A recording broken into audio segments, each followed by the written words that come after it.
சொல்றாங்க விநாயகர் சதுர்த்தியை முன்னிட்டு நிறைய இடங்கள்ல விநாயகர் வைக்கிறதுக்கு தமிழக அரசு அனுமதியை கொடுக்கவில்லை. என்ன காரணம்? விநாயகர் என்றாலே திமுக அரசிற்கு பயம்தானா? கண்டிப்பா பயம்தான். ஏன்னா அவர்களுக்கு என்ன அப்படின்னா, நீங்க கோயில் திருவிழாவை தாண்டி ஒரு இந்து மத பண்டிகை தெருவெல்லாம் கொண்டாடப்படுகிறது அப்படின்னா அது கணபதியோட நம்ம விநாயகர் சதுர்த்தி தான். இந்து மதத்தில் இருக்கக்கூடிய குருமார்கள் என்ன நினைக்கிறாங்க அப்படின்னா, இறைவன் தண்டனை கொடுப்பான், நாம எதுக்கு இதை பேசணும்னு நினைக்கிறாங்க. ஆனால் அவர்கள் வெளியே எல்லோரும் ஒருமித்த குரல் கொடுக்கும் பொழுது இந்த மாதிரி பேசுறவங்களுக்கு ஒரு அச்சம் இருக்கும்னு வச்சுக்கோங்களேன். அப்போ இந்த விநாயகர் சதுர்த்தி மாதிரி விழாக்கள் இந்து மக்களை அவர்களுடைய நம்பிக்கையின் பால் ஒருமைப்பட்டு வைக்கிறத இவங்க விரும்புறதில்ல. ஒண்ணு. ரெண்டாவது, கேட்ட இடத்துல எல்லாம் அனுமதி கொடுத்துட்டா நாம சிறுபான்மையினர் என்ன இவங்களுக்கு இவ்வளவு சப்போர்ட் பண்றாங்களேன்னு நினைச்சிருவாங்களோன்னு. இங்க கிறிஸ்தவர்களும் இஸ்லாமியர்களும் சகோதரத்துவமாக தான் நாம இருக்கிறோம். ஆனால் இந்த அரசியல் காரணங்களாக இந்த மக்களை பிரிக்கிறதுக்காக எந்த அடிப்படை வாதத்தை வச்சு இவங்களை பிரிக்க முடியும், அப்ப அவர்களை வச்சு இதை செய்யணுங்கிறதுனாலதான் இப்படி எல்லா இடங்களிலும் முட்டுக்கட்டை போட்டுக்கிட்டே இருக்கிறாங்க. சோ இங்க கடவுளை வச்சு பிரிக்கலாம் அப்படின்ற ஒரு கோட்பாட்டுல தானே இப்ப விநாயகர் தனி முருகர் தனின்னு ஒரு கோட்பாட்டுக்கே வந்துட்டாங்க. வன்னியரசு அம்பேத்கர் சொன்னதாக நிறைய புழுகு மூட்டைகள் எல்லாம் அவங்க எடுத்து விட்டுக்கிட்டே இருப்பாங்க. சோ அப்போ இந்த பிரிச்சு விடுற வேலை அப்படின்றது இருக்குல்ல, இதை இவங்க செஞ்சுக்கிட்டே இருப்பாங்க. பிள்ளையார் வெளிநாட்டுல இருந்து வந்தவரு, கைவர் கணவாய் வழியாக ஆரியர்கள் எடுத்துட்டு வந்ததுல இவங்க ஒரு கட்டுக்கதை சொல்றாங்கன்னு வச்சுக்கோங்க. அவ்வை பாட்டி தமிழர்னு இவங்க எல்லாம் ஒத்துப்பாங்களா ஒத்துக்க மாட்டாங்களா? நீங்க நங்கநல்லூர்ல இருக்கிற ஆஞ்சநேயர் கோயிலுக்கு போங்க, சைட்ல இருக்கும் தும்பிக்கை ஆழ்வார் இருப்பார், நீங்க போய் பாத்தீங்கன்னா உங்களுக்கு தெரியும். அதுக்கு நம்ம முதல்ல கோயிலுக்கு போகணும்ல. கோயிலுக்கு போனா உங்க கண்ணு எல்லாம் உண்டியல்ல தானே இருக்கு. அதனால நீங்க அங்க சாமி என்ன இருக்குது, அதுக்கு என்ன பேர் இருக்கு, இதெல்லாம் நீங்க தெரிஞ்சுக்கிறதுக்கு ஆசைப்படவே மாட்டீங்க.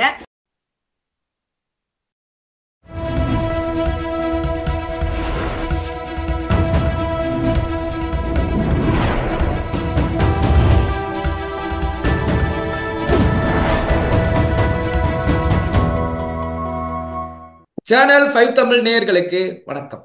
இன்றைய நேர்காணலில் நம்மோடு இணைந்திருப்பவர் கல்வியாளர் டாக்டர் காயத்ரி அவர்கள். வாருங்கள், அவரோடு பேசுவோம். வணக்கம் மேடம். வணக்கம். தமிழிசை சவுந்தரராஜன் அவர்கள் பேசும்போது சொல்றாங்க விநாயகர் சதுர்த்தியை முன்னிட்டு நிறைய இடங்கள்ல விநாயகர் வைக்கிறதுக்கு தமிழக அரசு அனுமதியை கொடுக்கவில்லை. என்ன காரணம்? விநாயகர் என்றாலே திமுக அரசிற்கு பயம்தானா அப்படின்ற மாதிரி உங்களுடைய கருத்து இருந்தது. உங்களுடைய கருத்து என்ன மேடம்? கண்டிப்பா பயம்தான். கண்டிப்பா பயம்தான். ஏன்னா அவர்களுக்கு என்ன அப்படின்னா, நீங்க கோயில் திருவிழாவை தாண்டி ஒரு இந்து மத பண்டிகை தெருவெல்லாம் கொண்டாடப்படுகிறது அப்படின்னா அது கணபதியோட நம்ம விநாயகர் சதுர்த்தி தான். இது இந்து மக்களை ஒற்றுமைப்படுத்துவதற்காகவே துவங்கப்பட்டது. அதுல எந்த மாற்று கருத்தும் கிடையாது. பால கங்காதர திலகர் அவர்கள் சுதந்திர போராட்டத்துக்கு முன்னாடி எப்படி நம்ம இந்த மக்களை ஒண்ணு சேர்க்கிறது அப்படின்னு பார்க்கும் பொழுது அப்போ இப்படி நம்ம சாமி பேர்ல ஒரு இடத்துல கூட வச்சோம் அப்படின்னா அப்பயாவது அவனுக்கு ஏன்னா நீங்க முதல்ல இருந்து நம்ம திரும்பவும் வருவோம். இங்க இருந்து நீங்க முதல்ல கனெக்ட் பண்ணீங்கன்னா நமக்கு உணர்வு இல்லைல்ல. இப்ப நீங்க ஒரு கிறிஸ்துவ மதத்தையோ ஒரு கிறிஸ்தவரையோ நீங்க தப்பா பேசுனீங்கன்னா பேசுறதுக்கு அத்தனை டயாசிஸும் ஓடி வரும், அத்தனை கட்சிகளும் ஓடி வரும்.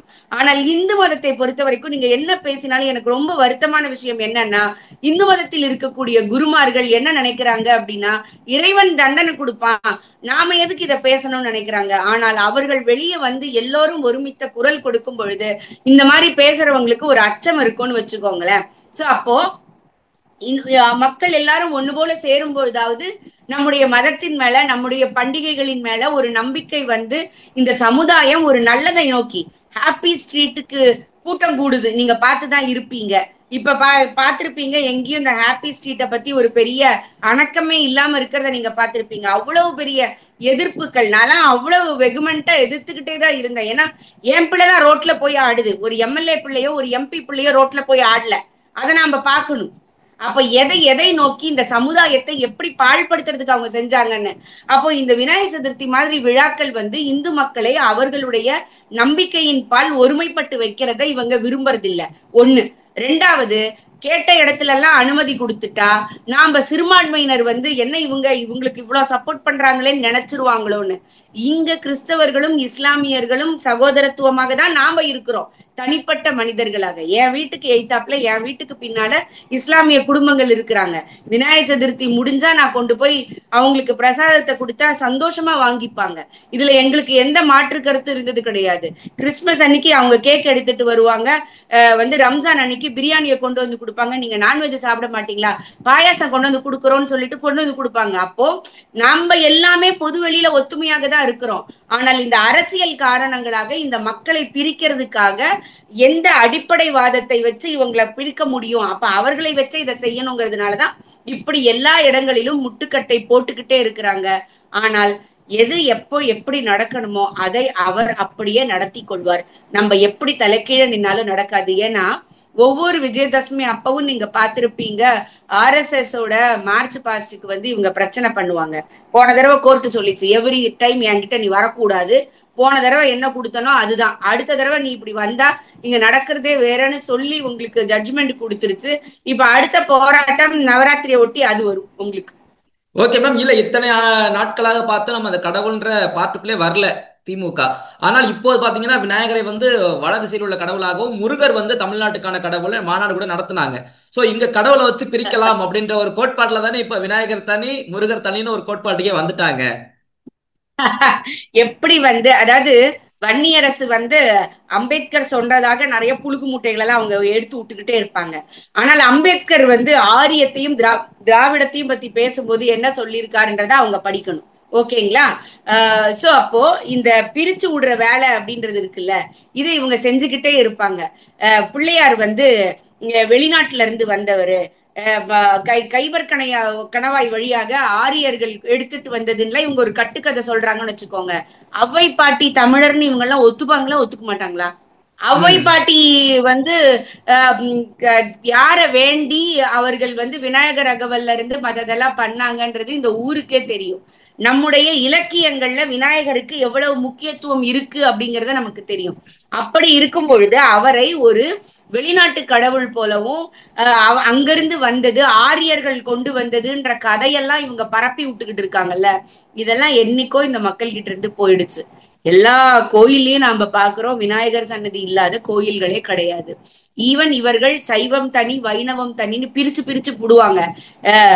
இந்த இந்து மதம்னு ஒண்ணு கிடையாது. ஏன்னா பிரிட்டிஷார் வந்ததுக்கு அப்புறம் தான் இந்து மதம் வந்துச்சு. சரி, இந்து மதம் கிடையாது, சைவம் வைணவம் இருந்துச்சு. சைவத்திலையும் விநாயகர் உண்டு, வைணவத்திலையும் விநாயகர் உண்டு. வைணவத்துல தும்பிக்கை ஆழ்வார் அப்படின்னு சொல்லுவாங்க. சொல்ற பேரு வேற இருக்கலாங்க, ஆனால் கும்பிடுறது ஒரே பிள்ளையார தானே. நீங்க நங்கநல்லூர்ல இருக்கிற ஆஞ்சநேயர் கோயிலுக்கு போங்க, சைட்ல இருக்கும் தும்பிக்கை ஆழ்வார் இருப்பார். நீங்க போய் பாத்தீங்கன்னா உங்களுக்கு தெரியும். அதுக்கு நம்ம முதல்ல கோயிலுக்கு போகணும்ல. கோயிலுக்கு போனா உங்க கண்ணு எல்லாம் உண்டியல்ல தானே இருக்கு. அதனால நீங்க அங்க சாமி என்ன இருக்குது, அதுக்கு என்ன பேர் இருக்கு, இதெல்லாம் நீங்க தெரிஞ்சுக்கிறதுக்கு ஆசைப்படவே மாட்டீங்க.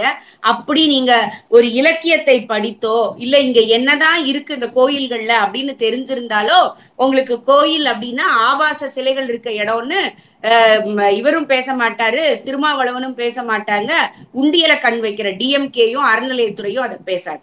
செல்வ பெருந்தை அவர்கள் நேற்று ஒரு கருத்து பேசியிருந்தார். அதாவது அமித்ஷா அவர்கள் ஹிட்லரை போல் நடந்து கொள்கிறார், வாய்க்கு வந்ததையெல்லாம் பேசுறாரு, ராகுல் காந்தி வரவே மாட்டாரு அப்படிலாம் பேச காரணம் என்ன, பயம் வந்து விட்டது அமித்ஷா அவர்களுக்கு அப்படின்னு சொல்லிட்டு ஹிட்லரோட ஒப்பிட்டு பேசி இருக்கிறாரு. என்ன காரணம்? சைனால போய் ஒப்பந்தம் போட்ட ராகுல் காந்திக்கு இந்த அரசின் மேல பயமா, இல்ல சோரஸோட சேர்ந்துகிட்டு இங்க இருக்கக்கூடிய விஷயங்களை ட்விஸ்ட் பண்ணி விட்டு அத்தனை பொய். யார் இன்னைக்கு பீகார்ல அவர் யாத்திரை நடத்துறாரு, யாத்திரைக்கு காரணம் என்ன, ஓட்டு திருட்டுன்னு சொல்றாங்க.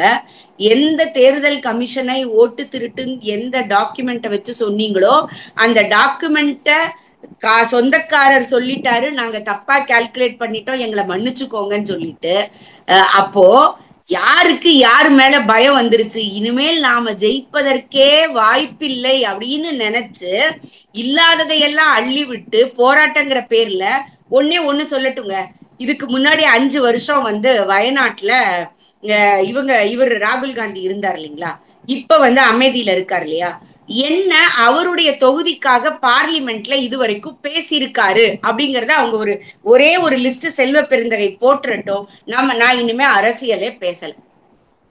வயநாட்டிற்காகவும் இன்னைக்கு இருக்கிற அமைதிக்காகவும் கடந்த 10 வருஷத்துல 9 வருஷத்துல அவர் இருந்த தொகுதிக்காக அவர் என்ன கேட்டிருக்கிற, எத்தனை முறை பார்லிமெண்ட்ல கேள்வி எழுப்பி இருக்கிறாரு, அதற்கு என்ன பதில் கிடைச்சிருக்குது, அந்த தொகுதிக்கு அவர் என்ன செஞ்சிருக்கிறாரு அப்படிங்கறத அவர் சொல்லட்டும். இதுல ரொம்ப வருத்தமான ஒரு விஷயம் என்ன அப்படின்னா, அவங்க தங்கச்சி அங்க இருந்து ஓடி வந்து இங்க வயநாட்டுல நிக்குது, ஆமா. நிக்கிறது ஜெயிக்குது.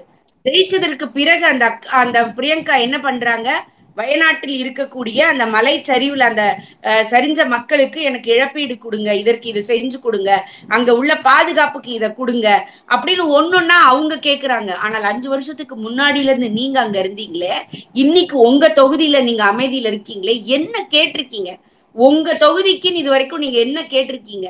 அப்ப நீங்க ஒரு பிரைம் மினிஸ்டரா வரணும்னு ஆசைப்படுறவங்க, காங்கிரஸ்லயும் இவரை விட்டா வேற யாருமே இல்லைன்னு திரும்ப திரும்ப போய் நின்னு வந்து கேக்குறவங்க, ஒரு ஆகஸ்ட் 15 அன்னைக்கு சுதந்திர தின கொடியேற்றுதலுக்கு கூட வர முடியாத ஒரு நபரை எதிர்கட்சி தலைவராக போட்டு அவர் தான் அடுத்த பிரைம் மினிஸ்டர் லெவலுக்கு பேசிக்கிட்டு இருக்கிறவங்க, தன்னுடைய தொகுதிக்கு என்ன வேணும்னு கேட டிசைட் பண்ண முடியாத, யூகிக்க முடியாத, தெரிந்து கொள்ள ஆசைப்படாத ஒரு நபருடைய கட்சியில இருந்துகிட்டு அவர் வந்து அமித்ஷாவை பார்த்து பேசுறது எல்லாமே கண்ணாடி வீட்டுல இருந்து கல்லெறிகிறது தான்.